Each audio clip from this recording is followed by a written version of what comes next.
8 வயது சிறுவன் கடை வீதியில் உள்ள கடைக்காரரிடம் ₹1 நாணயத்தை காட்டி, உங்கள் கடையில் இறைவன் இருந்தால் ₹1 கிடைப்பாரா என்று கேட்டான். சிறுவனின் கையில் இருந்த நாணயத்தை தட்டிவிட்ட கடைக்காரர் சிறுவனை அங்கிருந்து துரத்திவிட்டார். சிறுவனும் அந்த நாணயத்தை எடுத்துக்கொண்டு ஒவ்வொரு கடையாக சென்று ₹1 இறைவன் வேண்டுமென்று கேட்டான்.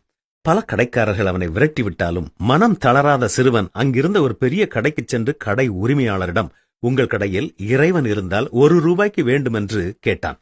அதற்கு அந்த கடைக்காரர் மிகுந்த கோபமுற்று இழுத்து கொண்டு போய் வெளியே தள்ளிவிட்டார். அவன் வந்து கொண்டிருந்த ஒரு விலையுயர்ந்த சொகுசு காரின் முன்னே சென்று விழுந்தான். அந்த கார் நிறுத்தப்பட்டது. நல்ல வேளை அடியேதும் படவில்லை. அந்த காரில் இருந்து இறங்கி அந்த பெரியவர் அந்த சிறுவனை பார்த்து என்ன ஆயிற்று என்று கேட்டார். அந்த சிறுவன் நடந்ததை கூறி பின்னர் அவரிடம் தன்னுடைய ₹1 நாணயத்தை காட்டி, உங்களிடம் இறைவன் இருந்தால் இந்த ₹1 வைத்துக்கொண்டு எனக்கு கொடுக்க முடியுமா என்று கேட்டான். அதற்கு அந்த பெரியவர், ₹1 இறைவனை வாங்கிவிட்டு அந்த இறைவனை வைத்து நீ என்ன செய்ய போகிறாய் என்று கேட்டுள்ளார். அதற்கு சிறுவன், எனக்கு எல்லாமே என்னுடைய தாய்தான். சாப்பாடு ஊட்டுவது முதல் தாலாட்டு பாடி என்னை தூங்க வைப்பது வரை என் தாய்தான் எல்லாமே எனக்கு.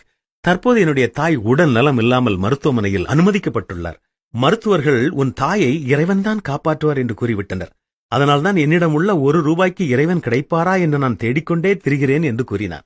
அதற்கு அந்த பெரியவர், உனக்கு ₹1 இறைவன்தானே வேண்டும், நான் தருகிறேன் என்று கூறி ஒரு கடிதம் எழுதி அதை ஒரு உரையினுள் போட்டுக் கொடுத்து, இதனை கொண்டு போய் உன் தாய் அனுமதிக்கப்பட்ட மருத்துவமனையில் குறிப்பிட்ட ஒரு மருத்துவரின் பெயரைச் சொல்லி அவரிடம் கொண்டு போய் கொடு என்று கூறி அனுப்பி வைத்தார்.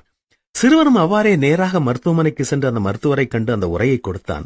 அந்த உரையை பிரித்து பார்த்த மருத்துவமனையின் நிறுவனர் தன்னுடைய கைப்பட எழுதி அந்த கடிதத்தைக் கண்டு அதிர்ந்து போய் உடனே அந்த தாய்க்கு தீவிர உயர்தர சிகிச்சைக்கு ஏற்பாடு செய்து அந்த சிறுவனின் தாயை காப்பாற்றினார். இது சமீபத்திலே வாட்ஸ்அப்பில் நான் வாசித்த ஒரு கதைதான். இதை வாசிக்கும் பொழுது என்னுடைய மனதில் வந்த சத்தியம் இதுதான்.